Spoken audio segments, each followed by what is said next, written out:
ربنا یا ربنا ربنا سماعت فرمائیں۔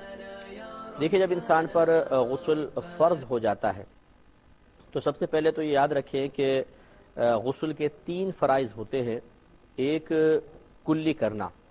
لیکن کلی اس طرح کریں گے کہ اس میں باقاعدہ غرغرہ بھی شامل ہو، یعنی حلق تک تقریباً جہاں تک نرم باسا ہوتا ہے وہاں تک پانی کا پہنچانا فرض ہے۔ وضو کے اندر یہ سنت ہوتا ہے، لیکن غسل کے اندر فرض، جبکہ غسل واجب ہو۔ ایک تو ہوتا ہے ہم ٹھنڈک کے لیے غسل کر رہے ہیں یا جمعے کے لیے، عیدین کے لیے غسل کر رہے ہیں، اس میں تو سنت ہی رہے گا۔ لیکن جب غسل فرض ہو جاتا ہے، ہم پر غسل واجب ہو جاتا ہے، تو پھر اس غسل کو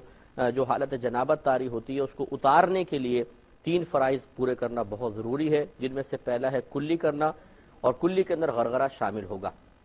دوسرا ہوتا ہے ناک میں پانی چڑھانا۔ اس کا طریقہ یہ ہے کہ تھوڑا سا پانی اس طرح ہاتھ میں لے لے اور اس کو ناک کے قریب لا کے تھوڑا ہلکا سا سونگے، اتنا تیز نہ سونگے کہ دماغ کو چڑھ جائے، لیکن جتنا ہی نرم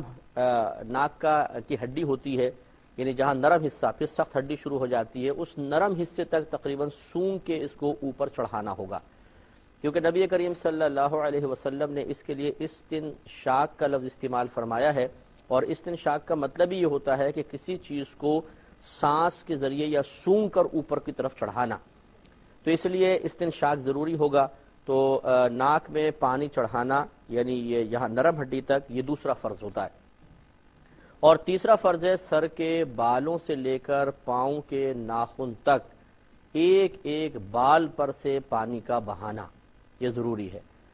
تو غسل کے اندر پورے بدن کو دھونا فرض ہوتا ہے، اور وضو کے باب میں، وضو کا جب ہم معاملہ ذکر کر رہے تھے اس میں اچھی طرح وضاحت کر چکا ہوں کہ ہماری شریعت دھونے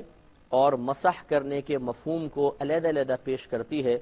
دھونا تو مسح کے قائم مقام ہو سکتا ہے، لیکن جہاں دھونا ہو وہاں پہ اگر مسح کر لیا تو کام نہیں دے گا، لہٰذا غسل نہیں اترے گا۔ تو اس لیے بعض مقامات ایسے ہوتے ہیں جن میں اگر احتیاط نہ کی جائے تو اس میں صرف مسح ہوتا ہے، اس میں مطلب پانی وہاں تک پہنچتا نہیں ہے، اور چونکہ اکثر ہمارے بھائی بہن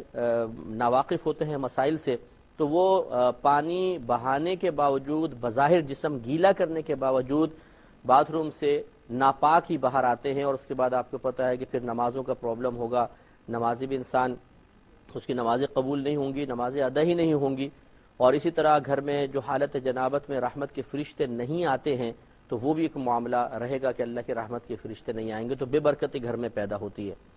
یہ جو ہمارے بھائی بہن کہتے ہیں کہ جی پہلے تو گھر میں بہت برکت سی نظر آتی تھی، اب بہت زیادہ بے برکتی ہے، اس کے بہت سارے اسباب ہوتے ہیں، جن میں سے ایک سبب یہ بھی ہو سکتا ہے کہ ہمیں صحیح طریقے سے غسل کرنا نہیں آتا۔ ہم واش روم باتھ روم میں جاتے ہیں غسل کرنے کے لیے حالت جنابت میں، پورا غسل نہیں ہوتا، باہر حالت جنابت میں آ جاتے ہیں، جنبی ہی واپس آتے ہیں، تو اللہ کی رحمت کے فرشتے نہیں آتے، تو پھر گھر میں بے برکتی کا دورہ نظر آتا ہے۔ تو بہرحال بہت غور سے اس کو سماعت فرمائیے گا، جب انسان پر غسل فرض ہو جائے تو سب سے پہلے جب وہ واش روم میں جانے لگے تو اس سے پہلے بسم اللہ الرحمن الرحیم پڑھے، کیونکہ باتھ روم میں جا کر پھر ذکر الہی کرنا، چاہے اس نے بھی کپڑے نہ اتارے ہوں، لیکن وہ مقام چونکہ مناسب نہیں ہے، اس لیے باہر بسم اللہ الرحمن الرحیم پڑھ کر جائیں گے۔ اور یہ آپ کو پہلے بتا چکے ہیں کہ حالت جنابت میں کلی کرنے کے بعد ذکر الہی بلا کراہت جائز ہے، لہذا کلی کر کے پھر بسم اللہ الرحمن الرحیم پڑھ کر پھر باتھ روم میں داخل ہوں گے، اور الٹا قدم پہلے رکھنا، یعنی اندر جاتے ہوئے رکھنا سنت کریمہ ہے۔